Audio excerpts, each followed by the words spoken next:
अपनी कुंडली का मिलान जरूर करवा लीजिए, 1 से 2 से 3 से। देखिए अगर कोई एक ज्योतिषाचार्य कितने पैसे लेगा, मंदिर में जाएंगे 500, 600, 200, किसी बड़े आदमी के पास जाएंगे 1000, 1500, 2000, 3000।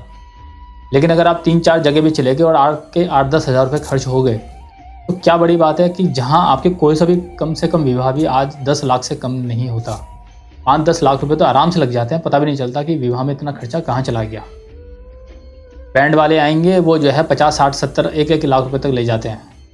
और ताली बजाने वाले आएंगे वो बेचारे ताली बजाएंगे और वो भी जो है 50-60 हज़ार रुपये से कम की बात तो वो भी नहीं करते, फिर भी 11, 21, 22 हज़ार रुपये तो वो भी लेके चले जाते हैं।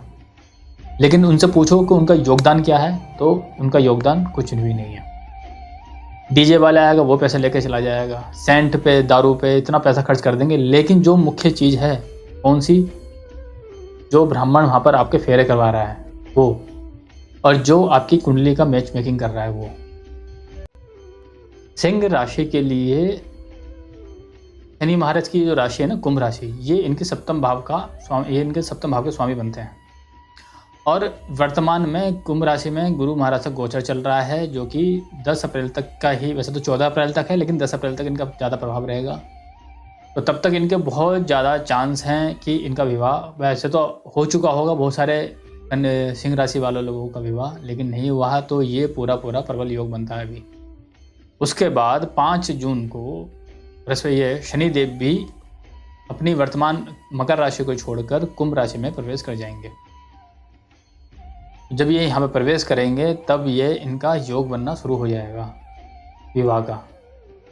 मैं फिर वो वाली बात कहता हूँ कि ज़्यादा छांटा नहीं करना चाहिए, जितनी जल्दी हो सके अपने विवाह का कहीं अच्छा सा रिश्ता आता है तो उसे जोड़ लेना चाहिए, क्योंकि ज़्यादा लेट करने से हिंदुओं के अंदर कुछ ज़्यादा ही लेट लतीफ़ी हो रही है और उसका खामियाजा बाद में भुगतना पड़ता है। तो ये इनके लिए बहुत अच्छा है। और सिंह राशि के लोगों के लिए, धनु राशि के लोग या लगन के स्वामी, लगन के लोग, धनु लगन या धनु राशि, वृश्चिक लगन या वृश्चिक राशि के लोगों के साथ विवाह संबंध अच्छा रहता है। यहाँ पर फिर वो एक बात बताता हूँ कि कुंडली का मिलान जरूर कर लीजिए अपना, खाली लगन के हिसाब से ही देखना, ये एक उसका एक फैक्टर है, एक पार्ट है। ऐसी बहुत सारे चीज़ें देखी जाती हैं कुंडली मिलान के समय में। सूर्य नारायण को जल देते रहिए, एक माँ बाप की जरूर सेवा कीजिए, क्योंकि पिता पुत्र का ही, यहाँ पर आप देखिए ये सूर्य की राशि है और ये कुंभ राशि, इनके पुत्र शनि की राशि है। अगर आप अपने पिता का सम्मान करके चलेंगे तो आपका यहाँ पर लाभ होगा, लेकिन अपने पिता का सम्मान नहीं करेंगे तो आपका विवाह हो तो जाएगा, लेकिन बाद में आपको समस्या ही समस्या देगा। मैंने बहुत सारी कुंडलियाँ देखी है जिसके अंदर बच्चे ने अपने माँ बाप का ज़्यादा ध्यान नहीं रखा और बाद में उनका विवाह संबंध बिगड़ गया। कुंडली में योग कारक ग्रह अच्छे चल रहे हैं फिर भी, लेकिन समझ नहीं आता कि क्यों गड़बड़ हो रही है। गड़बड़ सिर्फ इसलिए कि माँ बाप का सम्मान नहीं करा जा रहा। उनके लिए तो सिर्फ यही है कि आप माँ बाप की सेवा जरूर कीजिए, लेकिन गौशाला में जाना, अगर आप, वैसे मैं एक बात बता देता हूँ यहाँ पर कि आपने अपने बच्चों को ना बचपन से ही गौशाला में जाकर सेवा भाव करवाना चाहिए। सेवा करवाने से क्या है कि जब बच्चे गाय की सेवा कर सकते हैं ना, तो अपने बूढ़े माँ बाप की भी सेवा कर लेंगे आराम से। लेकिन अगर वो बचपन से ही गोबर और इनसे दूर रहेंगे और भगेंगे कि नहीं हमें तो घृणा आती है, तो खुद सोचो कि भाई वो फिर आपकी सेवा क्यों करेंगे। इसलिए गौशाला में बच्चों को ले जाना अभी से शुरू कर दीजिए। कन्या राशि के लिए सप्तम भाव के स्वामी बनते हैं गुरु महाराज। मीन राशि इनकी विवाह की राशि बनती है और गुरु महाराज का गोचर अभी अपने स्थान से 12वें चल रहा है। और दूसरा शनि महाराज की तीसरी दृष्टि सप्तम स्थान पर होने से इनके विवाह में थोड़ी बहुत अड़चनें आ रही हैं। इसलिए अभी 14 अप्रैल तक तो इनका कोई चांस नहीं है, लेकिन 14 अप्रैल के बाद बृहस्पति देव का गोचर अपने ही राशि में, अपने ही भाव में हो जाएगा। तो होते के साथ ही इनके पास बहुत अच्छे रिश्ते आने लग जाएंगे और इस समय का पूरा सदुपयोग कीजिए। कन्या राशि या कन्या लगन के जातक, ये मैं जो आपको प्रेडिक्शन बता रहा हूँ ये आपका अगर कन्या लगन है तो, और या कन्या राशि है तो, दोनों ही तरीके से आप देख लीजिए। शनि महाराज का गोचर जब यहाँ से हटकर 5 जून को यहाँ पर आएगा कुंभ राशि के अंदर, तब ये आपके पास बहुत अच्छा चांस बनेगा कि आप जल्द से जल्द अपना कहीं बात बना लीजिए, अभी से देखना शुरू कर दीजिए। अगर उस टाइम पर आप अपने जीवन साथी को खोजने जाएंगे या अपने बच्चों के लिए, तब तक लेट हो जाएंगे, क्योंकि शनि महाराज बाद में फिर वक्री होके कुछ समय के लिए मकर राशि में का प्रभाव देना लग जाएंगे। लेकिन गुरु महाराज का भी यहाँ पर जो गोचर चलेगा 14 अप्रैल से, वो बहुत ही उत्तम है। वो मौका आप बिल्कुल भी ना गंवाएं। मकर राशि, मकर लगन और वृष राशि और वृष लगन, ये दो लोग कन्या राशि के लोगों के लिए या कन्या लगन के लोगों के लिए विवाह के लिए उत्तम माने जाते हैं। अपनी कुंडली का मिलान जरूर करवा लीजिए, 1 से 2 से 3 से। देखिए, अगर कोई एक ज्योतिषाचार्य कितने पैसे लेगा? मंदिर में जाएंगे 500, 600, 200, किसी बड़े आदमी के पास जाएंगे 1000, 1500, 2000, 3000। लेकिन अगर आप 3-4 जगह भी चले गए और आपके 8-10 हज़ार रुपये खर्च हो गए, तो क्या बड़ी बात है कि जहां आपके कोई सा भी कम से कम विवाह भी आज 10 लाख से कम नहीं होता। 5-10 लाख रुपए तो आराम से लग जाते हैं, पता भी नहीं चलता कि विवाह में इतना खर्चा कहाँ चला गया। बैंड वाले आएंगे, वो जो है 50, 60, 70, 1-1 लाख रुपए तक ले जाते हैं। और ताली बजाने वाले आएंगे, वो बेचारे ताली बजाएंगे और वो भी जो है 50-60 हज़ार रुपये से कम की बात तो वो भी नहीं करते, फिर भी 11, 21, 22 हज़ार रुपये तो वो भी लेके चले जाते हैं। लेकिन उनसे पूछो कि उनका योगदान क्या है, तो उनका योगदान कुछ भी नहीं है। डीजे वाला आएगा, वो पैसे लेके चला जाएगा, सेंट पे, दारू पे इतना पैसा खर्च कर देंगे। लेकिन जो मुख्य चीज़ है कौन सी? जो ब्राह्मण वहाँ पर आपके फेरे करवा रहा है वो, और जो आपकी कुंडली का मैच मेकिंग कर रहा है वो।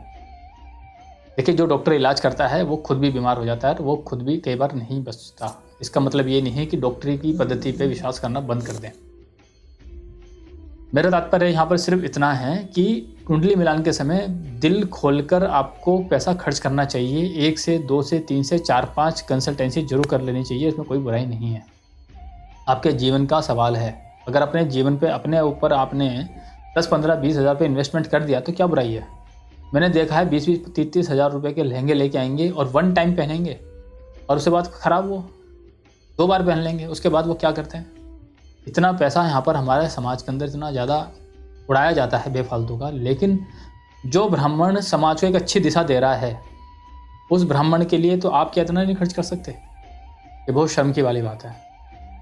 दूसरा ये है कि कभी किसी ब्राह्मण को आपने सुना है कि वो आपको उपाय के नाम से कह रहा है कि भैया आप बारात में जो है दारू की बोतल खोल देना या शराब उठा के लेके आओ, मेरे को शराब चढ़ाओ? कभी नहीं देखा होगा आपने। लेकिन आपने देखा हो शादी ब्याह में खूब शराब बहती है, खूब। तो उसका खामियाजा किसको भुगतना पड़ता है? लगन होगा, फेरों का टाइम होगा, सिर्फ 1 या 2 घंटे का समय होता है फेरों का।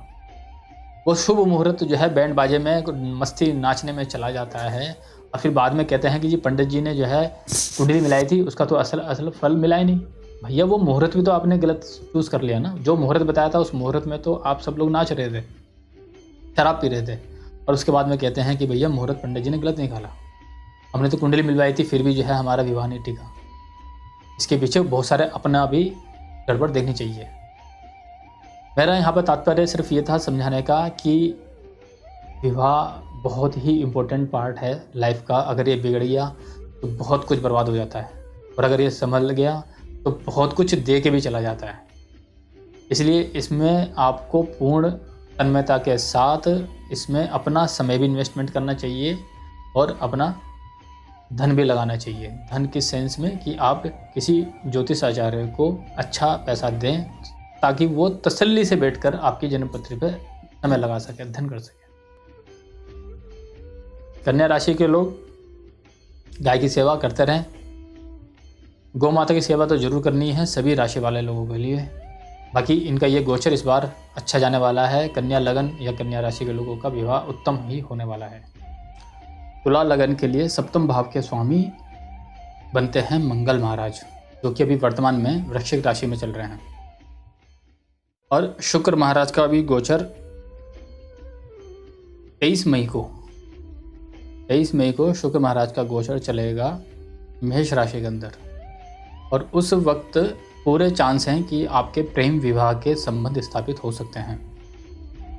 एक दूसरा, मंगल महाराज का जो गोचर है वो 27 जून के करीब, 27 जून 2022 को मंगल महाराज का गोचर मेष राशि में जब चलेगा अपने ही स्थान के अंदर, उस वक्त पूरे पूरे चांस हैं कि आपका विवाह की कहीं बात बन जाए। तुला राशि के लिए वैसे तो कुछ ज़्यादा अभी गुरु महाराज का यहाँ पे योग नहीं बन रहा विवाह का, लेकिन फिर भी ये कुछ समय के लिए, महीने 1.5-2 महीने के लिए, ये मंगल और शुक्र का जब गोचर चलेगा यहाँ पर, उस वक्त आपके चांस बनते हैं कि विवाह की कहीं बात पक्की हो जाए। वहाँ पर भी प्रेम प्रसंग का यहाँ पर ज़्यादा योग बनता हुआ दिखाई दे रहा है, क्योंकि अभी तो गुरु महाराज यहाँ पर है, इनकी दृष्टि अभी यहाँ पर नहीं पड़ रही है, इनकी अभी भाग्य भाव में पड़ रही है दृष्टि। और कुछ समय बाद शनि महाराज का गोचर भी कुंभ राशि में हो जाएगा। जब कुंभ राशि में गोचर हो जाएगा तो इनकी शनि महाराज की तीसरी दृष्टि आपके वैवाहिक जीवन पर पड़ेगी। विवाह स्थान पर पड़ने से विवाह में थोड़ा सा देरी हो सकती है, लेकिन तब तक, क्योंकि शुरुआत में वो कम डिग्री के होंगे तो उनका इतना बल नहीं होगा शनि में, लेकिन मंगल महाराज के यहाँ पर गोचर होने से और शुक्र का गोचर होने से जल्दी ही आपके प्रेम विवाह की संभावना यहाँ पर बनती दिखाई दे रही है। कुंभ लगन और मिथुन लगन के जातक और राशि वाले लोग आपके विवाह के लिए उत्तम जीवन साथी सिद्ध हो सकते हैं। तुला राशि के लोगों के लिए बता देता हूँ, शुक्र इनके स्वामी बनते हैं। शुक्र के लिए मजबूत करने के लिए सबसे ज़्यादा जरूरी है कि आप अगर दही का दान गौशाला में करें, छोटे बछड़े को या सांड को अगर आप दही खिलाते हैं या आप उनकी सेवा भी करते हैं, दही भी मत खिलाइए तो उनको चारा जरूर दीजिए। और कोशिश कीजिए कि गौशाला में जाके शुक्रवार के दिन थोड़ी सी सफाई जरूर करके आइए। ये बहुत ही प्रबल योग और प्रबल जो है ना, ये उपाय बता रहा हूँ मैं आपको, क्योंकि जैसे ही शुक्र महाराज के लिए आप वहाँ पर सफाई करते हैं ना, गौशाला में थोड़ी सी भी करते हैं, तभी शुक्र जो है प्रसन्न हो जाता है। क्योंकि शुक्र जो है ना, गाय के दूध में, गाय के घी में, गाय के दही में, इनके अंदर, और गाय तो साक्षात जो है सभी देवों की जननी है, मतलब उसमें ही सभी देवों का वास है। और खुद जो है गाय का रंग भी सफ़ेद ही है, आप ये देखिए। तो आप गाय की सेवा कीजिए, बहुत जल्दी आपको लाभ इसमें मिलेगा।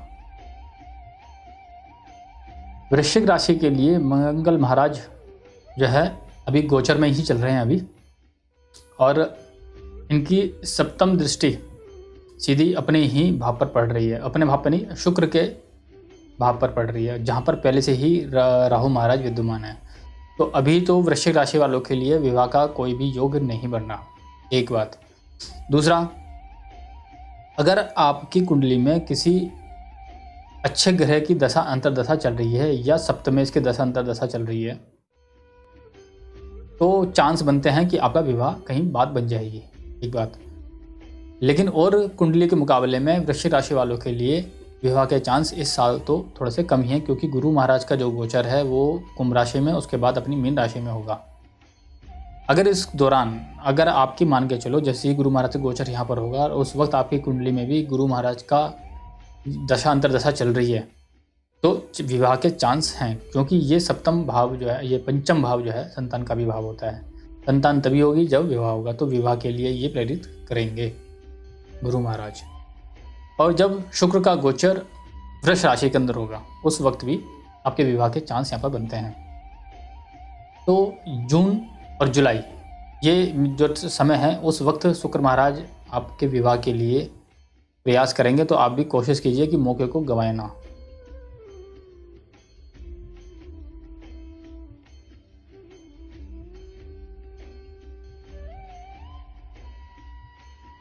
वृश्चिक लगन के लोगों के लिए मीन राशि और या मीन लगन या कर्क राशि या कर्क लगन के जो व्यक्ति हैं वो विवाह के लिए बहुत ही बढ़िया रहते हैं। अपनी कुंडली का मिलान जरूर करवा लीजिए, बिना मिलान करवाए विवाह करवाना आज की तारीख में तो मामला खतरनाक ही है, क्योंकि जिस प्रकार से लोग लिव इन रिलेशन में रह रहे हैं और उल्टा सीधा जो है आजकल झूठे मुकदमेबाजी भी बहुत चल रही है।